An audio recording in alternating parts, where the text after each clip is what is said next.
નમસ્કાર દર્શક મિત્રો, વિશ્વ ભારત ન્યૂઝમાં આપનું સ્વાગત છે। આવો જોઈએ આજના સમાચાર વિગતવાર। આંતરરાષ્ટ્રીય મહિલા દિવસની ઉજવણી નિમિત્તે વડોદરા જિલ્લાના પાદરા તાલુકાના જાસપુર ગામે એક સરાહનીય સેવાકીય કાર્યક્રમ યોજાયો હતો। બેન્કર હાર્ટ હોસ્પિટલ અને યસ પબ્લિક ચેરિટેબલ ટ્રસ્ટ દ્વારા સંયુક્ત રીતે આયોજિત આ કાર્યક્રમમાં વિધવા બહેનોને સાડી વિતરણ કરવામાં આવ્યું હતું।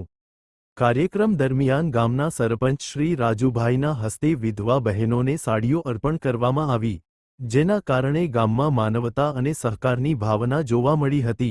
આ પ્રસંગે મોટી સંખ્યામાં ગ્રામજનો ઉપસ્થિત રહ્યા હતા અને સંસ્થાઓના આ પ્રયાસને બિરદાવ્યો હતો। આ પ્રકારના સેવાકીય કાર્યક્રમો દ્વારા સમાજના નબળા વર્ગને સહારો મળતો હોય છે અને મહિલા સશક્તિકરણ તરફ એક સકારાત્મક પગલું ગણાય છે।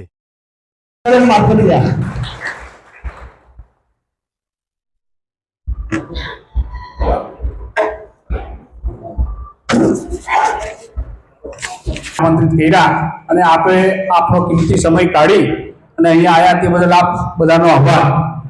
આપણે દર વર્ષની જેમ આજે વુમન ડે ના સમય પર જે કામ કરતા હતા, જે એક્ટિવિટી આ કરતા હતા, કઈ કારણોસર આપણે લગ્ન અને એવું કંઈક આવવાથી આપણે થોડોક ટાઈમ લેટ પડ્યા છે અને એમાં પણ રાજુભાઈને બીજું કંઈક નવું કીટમાં ઉમેરવાની તૈયારી હતી, એને લઈ અને જરા આપણે લેટ પડ્યા છે તે બદલ અમે તમને અમારા થકી તમને જે તકલીફ પડી હોય તો અમે જરા માફી માંગીએ છીએ।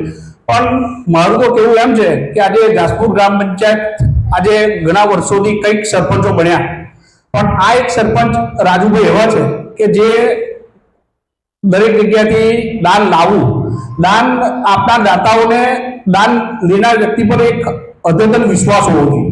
કારણ કે અત્યારે તમે જ્યાં ત્યાં જુઓ છો કે ભ્રષ્ટાચાર, ખોટું આ બધું કાર્ય થઈ રહ્યું હોય, એટલે આપેલ દાતાએ દાન યોગ્ય જગ્યા પર પહોંચવા માટે યોગ્ય વ્યક્તિ, એક સાચો વ્યક્તિ હોવો જરૂરી છે અને આપણા ગામના સરપંચ એવા રાજુભાઈ આ કાર્ય કરે છે તે બદલ તેઓનો દિલથી આભાર।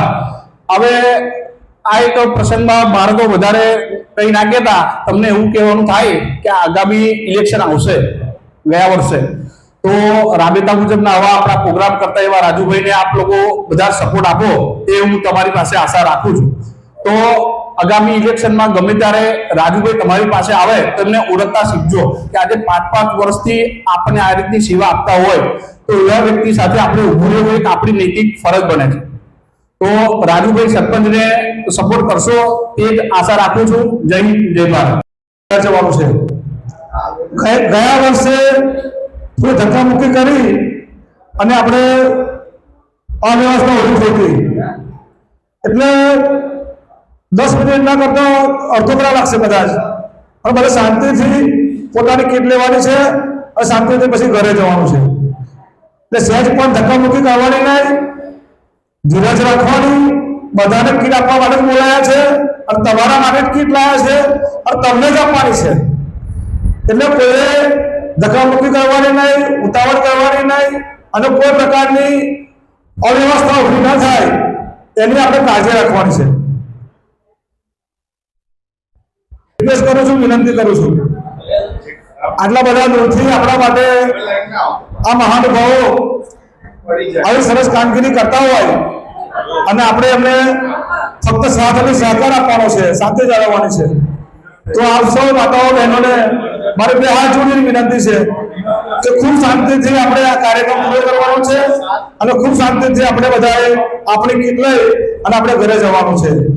જમવાનો પણ કાર્યક્રમ રાખેલો છે એટલે તમામ માતાઓ બહેનોએ જમીને પછી ઘરે જવાનું છે। અસ્તુ।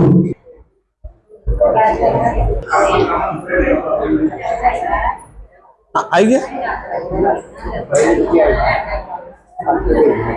આગળ જવાનું, પાછળ જવાનું।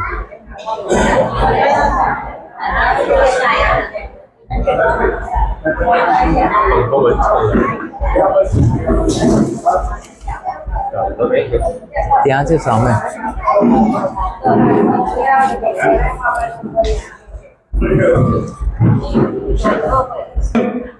અને આ સંસ્થાના પ્રમુખ રજની કાકા અને આ સંસ્થાના મંત્રી મહેશ કાકા પણ ઉપસ્થિત છે।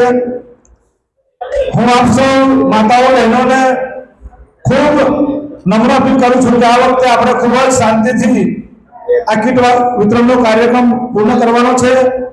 કોઈ પણ જાતની ઉતાવળ કર્યા વગર બાકીની બીજી બધી મહિલાઓ જમવા માટે જઈ શકે છે. બહાર જમણવારી ચાલુ છે. બધા બહેનો બહાર જમવા માટે જતા રહેશે. ધીરે ધીરે બધા બહેનો જમવા માટે જશે બહાર. કોને એટલે ફોટો પડાવવાનો છે?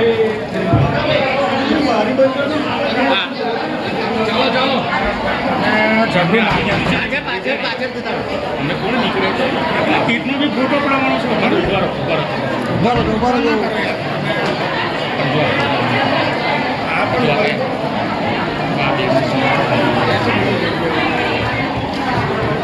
પેલી અનાજવાળી કીટ પણ ચાલુમાં આપજો. અનાજવાળી કીટ આપણે કાઉન્ટર પર મૂકેલ છે તે બી ચાલુમાં પાવવાનું. તમામ બહેનો વારાફરતી શાંતિ જાળવી જમવાની વ્યવસ્થા કરેલ છે ત્યાં જમવા જશે. ત્યારબાદ કીટનું વિતરણ ચાલુ થશે. તમામ બહેનો પહેલા જમવા જશે.